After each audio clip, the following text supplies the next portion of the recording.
Selamat datang di Irwan CTS Channel. Menurut saya, perdebatan antar agama adalah sesuatu yang buang-buang waktu.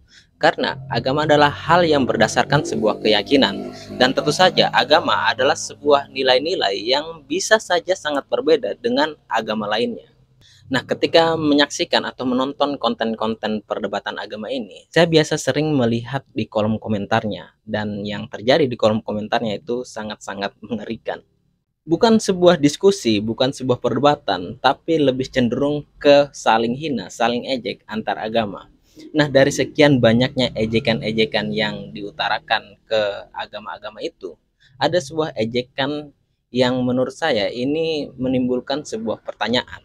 Yang dimana ejekan ini seringkali dilontarkan orang-orang yang pembenci agama Islam. Ejekannya itu seperti ini: agama Islam itu adalah agama yang buruk. Sebabnya apa? Ya karena nabinya adalah seorang pedofilia. Ya dalam hal ini adalah Nabi Muhammad. Nah, ejekan ini berdasarkan sebuah catatan dan riwayat-riwayat pada masa lampau, di mana diceritakan Nabi Muhammad pernah menikahi Aisyah yang pada waktu itu masih berumur 7 tahun. Sebenarnya hal ini juga masih menjadi sebuah perdebatan, apakah Aisyah itu dinikahi di umur 7 tahun. Ada juga yang menyebutkan di umur 8 tahun, ada yang menyebutkan 9 tahun, dan juga ada di umur 12 tahun. Nah, di video kali ini kita akan menjawab apakah memang Nabi Muhammad benar-benar seorang pedofilia. Ayo kita bahas.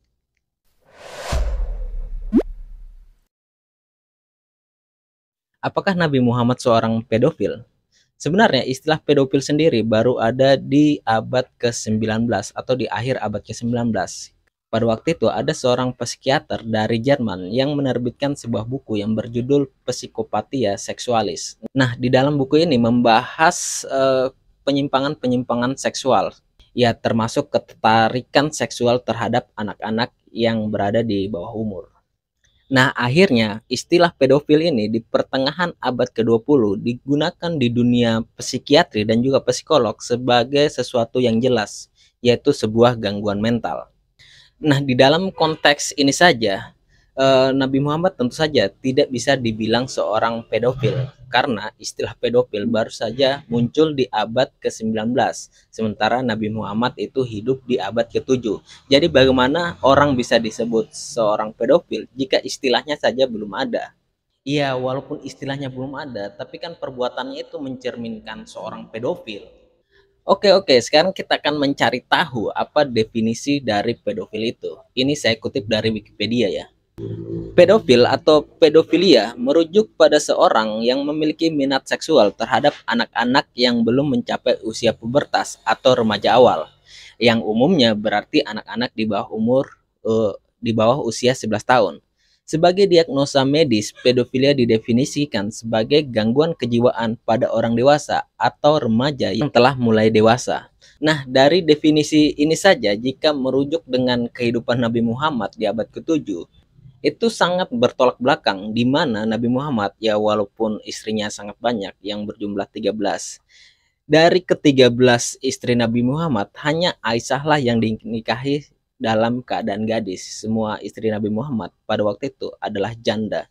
Jika Nabi Muhammad adalah seorang pedofil, tentu saja dengan posisinya sebagai pemimpin umat Islam yang pada waktu itu sangat disegani dan sangat dihormati, dia akan dengan mudah mengumpulkan anak-anak di bawah umur untuk dinikahi jika dia seorang pedofilia.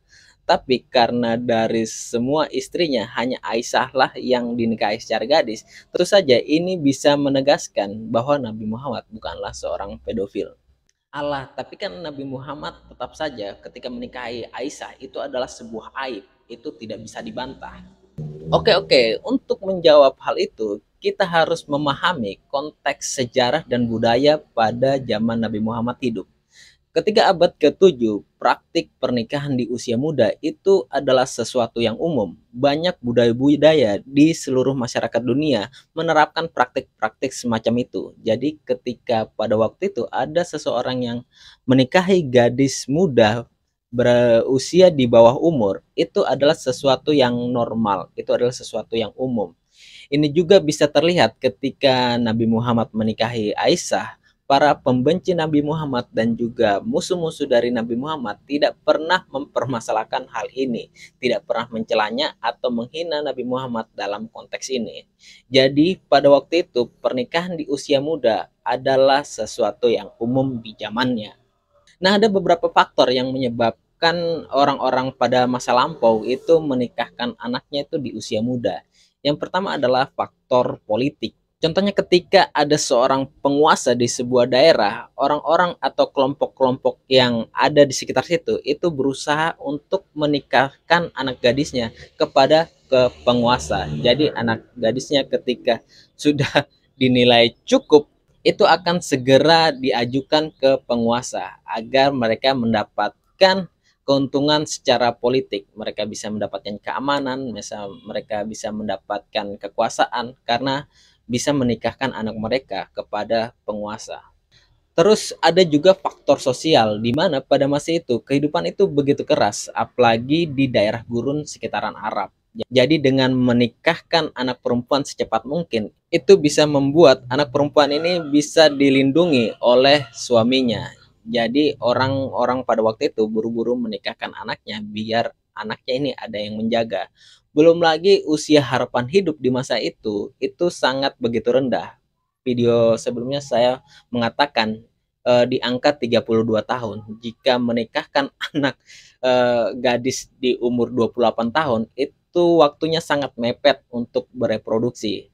Sementara kematian itu sangat-sangat mudah terjadi di abad segitu. Jadi menikahkan anak secara dini atau lebih awal itu bisa menguntungkan karena bisa bereproduksi lebih awal juga sebelum dia akhirnya meninggal di usia sekitaran 30-40 tahunan. Dan secara biologis juga anak-anak atau perempuan yang sudah mengalami menstruasi awal secara fisiologis itu tubuhnya sebenarnya sudah siap untuk bereproduksi. Hanya zaman sekarang saja anak yang dibilang di bawah umur 17 tahun itu masih belum cukup umur untuk menikah atau untuk melahirkan. Tapi secara fisiologis biologis tubuhnya sebenarnya mereka itu sudah siap karena tubuhnya memang sudah mengisyaratkan ketika menstruasi pertama tubuhnya itu sudah siap untuk bereproduksi. Dan tentu saja adalah faktor yang terakhir adalah faktor ekonomi dengan menikahkan anak perempuan di suatu keluarga secepat mungkin bisa ke bangsawan atau ke penguasa itu bisa menjamin kehidupan ekonomi keluarga si perempuan pada masa itu. Nah, itulah yang menyebabkan praktik-praktik pernikahan di usia muda di zaman Nabi adalah sesuatu yang lumrah dan sesuatu yang umum. Karena konteks budaya, sosial, ekonomi, politik pada masa itu sangat berbeda dengan masa sekarang. Jadi dengan ketiga argumentasi ini, saya bisa menyebutkan bahwa Nabi Muhammad bukanlah seorang pedofilia. Bukan pedofilia sebagai diagnosis medis atau pedofilia seperti pengertian umum di masyarakat zaman sekarang. Oke, sekian saja video kali ini. Terima kasih sudah menyimak. Jika ada yang salah, silakan dikritik. Jika ada yang mau ditambahkan, silakan tulis di kolom komentar. Saya Irwan dan dadah.